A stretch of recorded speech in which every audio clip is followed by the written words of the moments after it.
Hey, what's up guys, and welcome to another D&D video. This one is on how I made Sylvie, the Loki variant from the Disney Plus series Loki. So let's start with stats. We're using the standard point array, so 15 in charisma, 14 in intelligence, 13 in dex, 12 in constitution, 10 in wisdom, and 8 in strength. And Sylvie is a variant, and she looks like a human.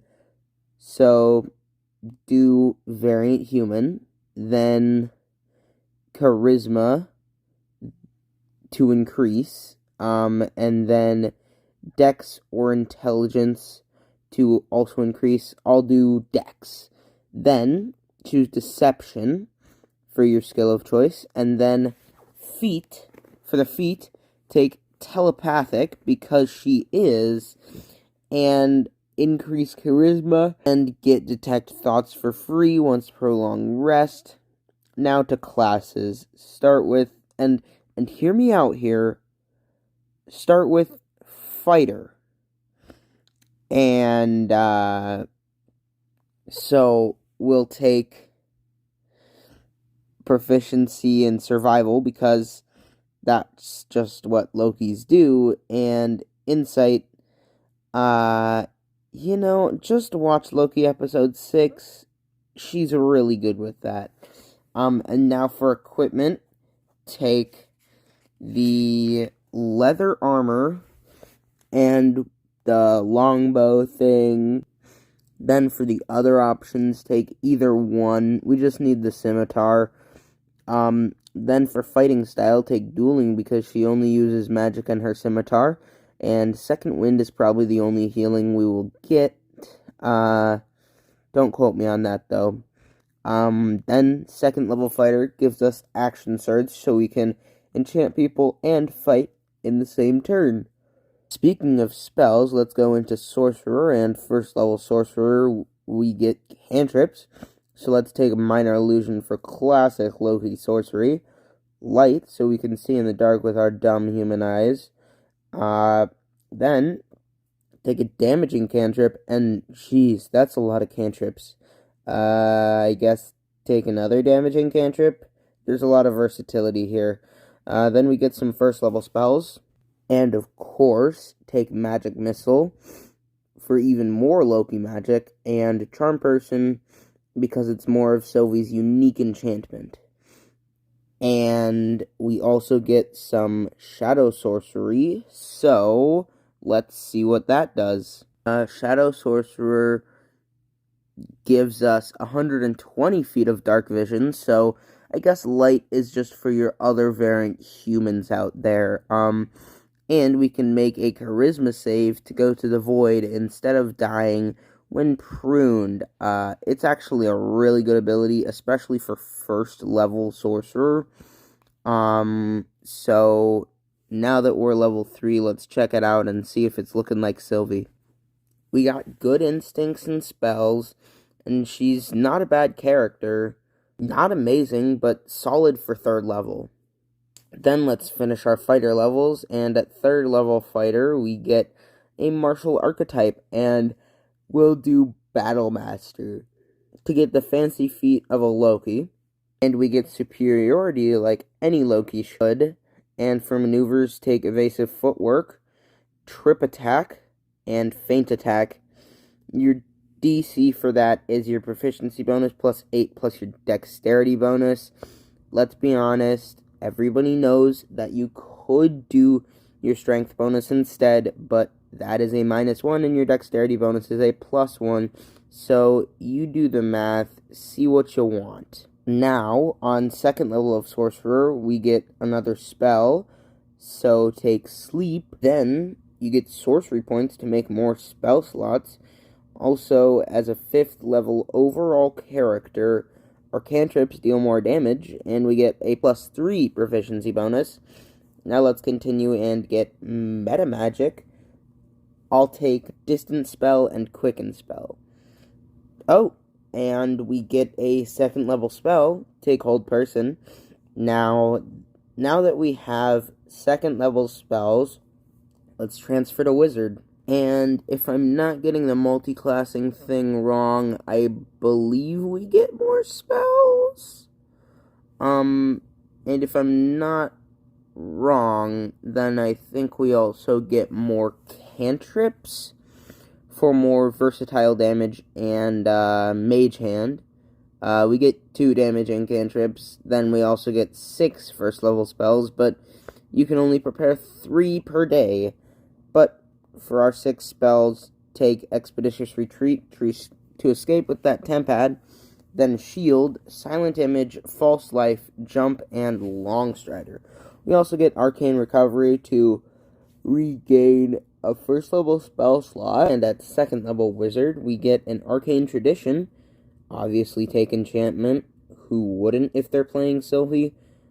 So it takes half the time and gold to copy enchantment spells into your spellbook, and you get Hypnotic Gaze. Let me read it to you. As an action, choose one creature that you can see within 5 feet of you. If the target can see or hear you, it must succeed on a Wisdom saving throw, of course our Wizard DC, or be charmed by you until the end of your next turn.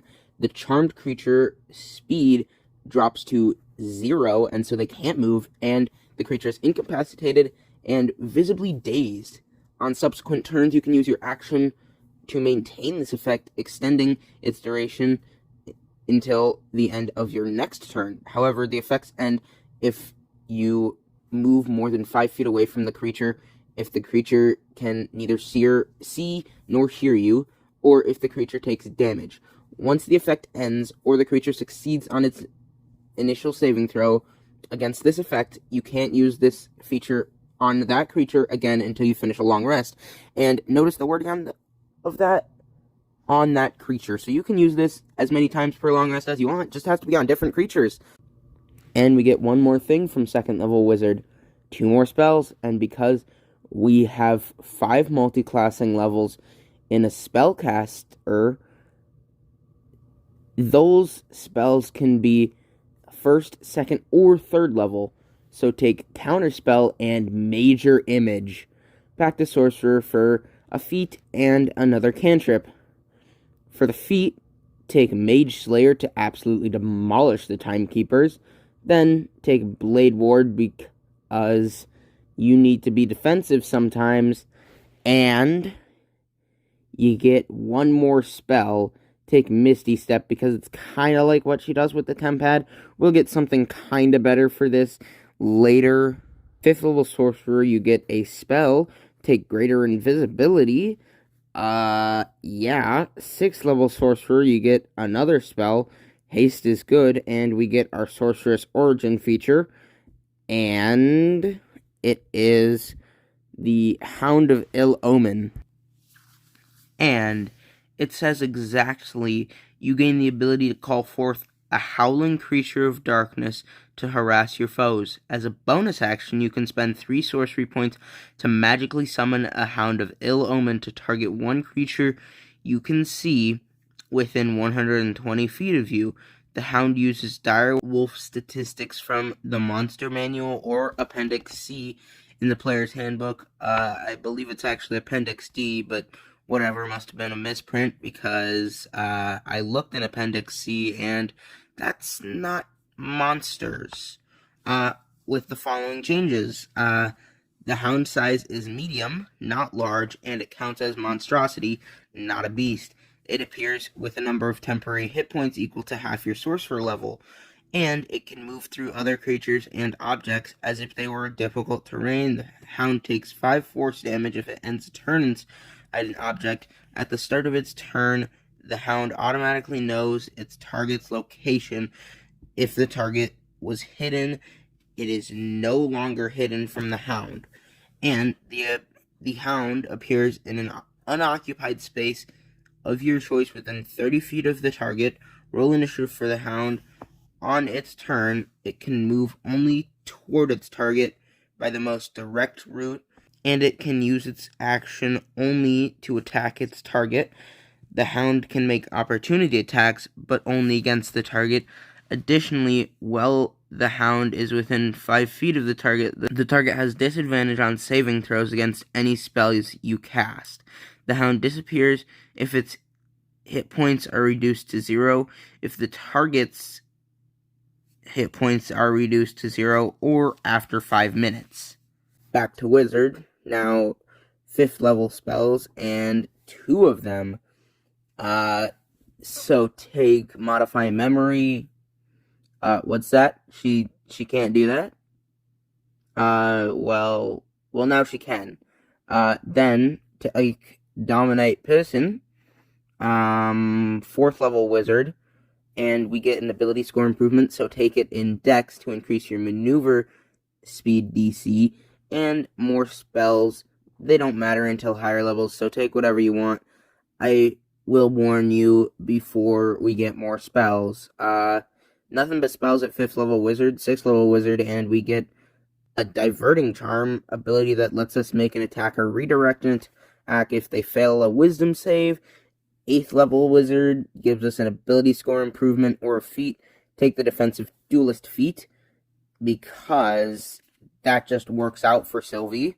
9th level, of course, nothing but spells. 10th level Wizard gives us our final subclass feature, and all we get with that is the ability to target 2 enchantment E's. Or is it enchantees? I don't know the word for that. Instead of just 1 on a spell. And 11th level Wizard gives us 2 spells, which can be any level, so take Time Stop. You have access to the TVA, for God's sake.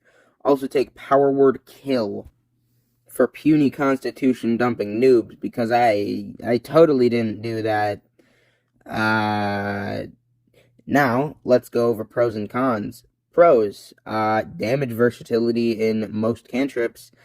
You can deal pretty much any damage you want, because you have so many cantrips, and then if you want to deal more damage, all you have to do is simply spend like a 1st level spell slot or something.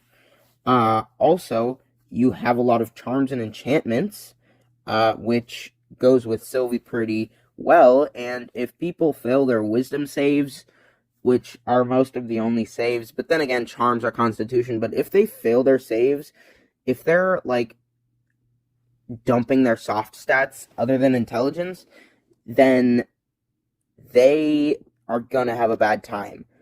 Cons, if a creature is immune to charms or succeeds on their saves, you're kind of useless. Also, low intelligence for a wizard, isn't it like, 14? Which means you have a +2 modifier, and other builds, by level 20, they at least have a +5, especially when they're a wizard. Also, low wisdom for checks and saves, so that's not going to be great. Though, I wish we had proficiency in perception, because that would kind of balance it out. And that's the end, folks. I'll see you next time, and thanks for watching. Have a good day, evening, morning, or night, whenever you're watching this, and bye-bye.